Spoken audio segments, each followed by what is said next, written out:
அவன் பெரிய ஆம்பளை தைரியசாலி, அவன் இங்க வந்து போட சொல்லு. வருவான், பேய் மாதிரி வருவான்.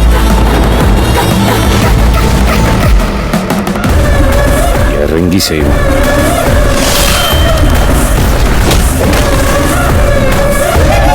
யாரா போட்டா?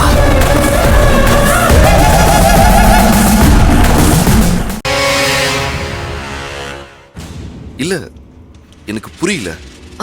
ஒருவேளை நான் உன்னை விட்டுட்டு போயிட்டா நீ என்ன பண்ணுவேன்னு கேட்டேன். ஏய், என்னாச்சு உனக்கு? ஏன் இப்படி லூசு மாதிரி பேசிட்டு இருக்க? நான் கேட்டதுக்கு பதில் சொல்லி எழு. சும்மாரு, காமெடிலாம் பண்ணிட்டு இருக்காத. அப்படிலாம் என் கையில என்ன விட்டு போக மாட்டா. இல்ல, ஒருவேளை நான் போயிட்டா நீ என்ன பண்ணுவ? சும்மா ஒரு பேச்சு கூட அப்படிலாம் நெகட்டிவா பேசாத கையால். எனக்கு ஒரு மாதிரி மைண்ட் டிஸ்டர்ப் ஆகுது. நான் சும்மா பேச்சுக்கெல்லாம் சொல்லல, உண்மையதான் சொல்றேன்.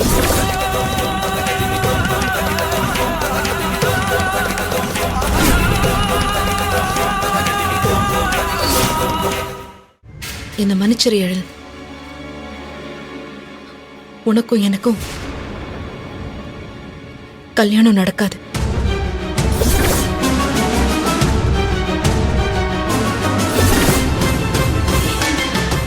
நீயும் நானும் வாழ்க்கையில ஒண்ணு சேர மாட்டோம்.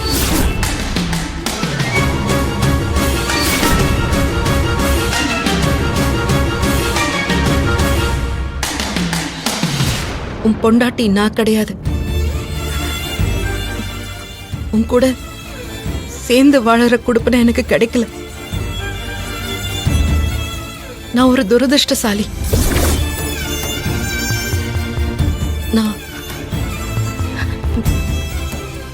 நான் உன்னை விட்டு மொத்தமா விலகிடலாம்.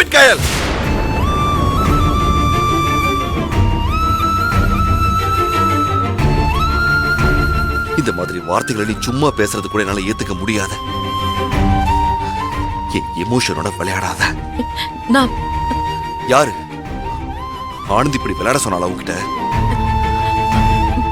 அவளுக்கு இதே வேலையா போச்சு. நேர்ல வந்து அவ தலையிலேயே கொட்டுற. எழில், நான் சொல்றது உனக்கு புரியலையா? ஆனந்திலாம் ஒண்ணுமே சொல்லல. நான் ரொம்ப சீரியஸா தான் பேசிட்டு இருக்கேன்.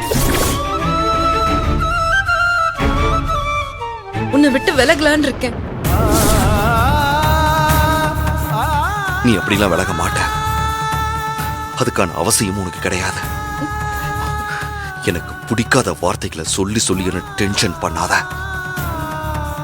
விளையாடுறதுக்கு வேற விஷயம் கிடையாது. சும்மா கடுப்பேத்திக்கிட்ட.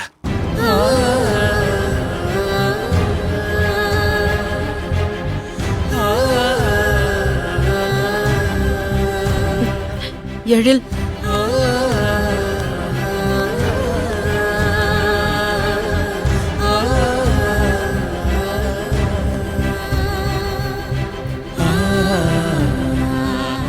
எழில், நான் சொல்றத உன்னால ஏத்துக்க முடியாதுதான். அது எனக்கு நல்லா தெரியும்.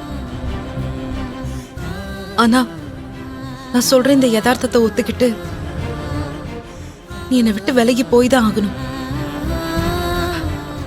அதுதான் நம்ம எல்லாருக்குமே நல்லது. கையில் நீ ஏதோ உளறிட்டு இருக்காத. நீ இப்ப கிளம்பு. கல்யாணத்துக்கு ஆக வேண்டிய வேலையெல்லாம் போய் பாரு. கிளம்பு. எழில், ஏய், நீ ஏன் இப்படி நான் சொல்றத நம்ப மாட்டேங்கிற? இது விளையாடுற விஷயம் இல்லைன்னு எனக்கு தெரியாதா? உனக்கும் எனக்கும் சத்தியமா கல்யாணம் நடக்காது.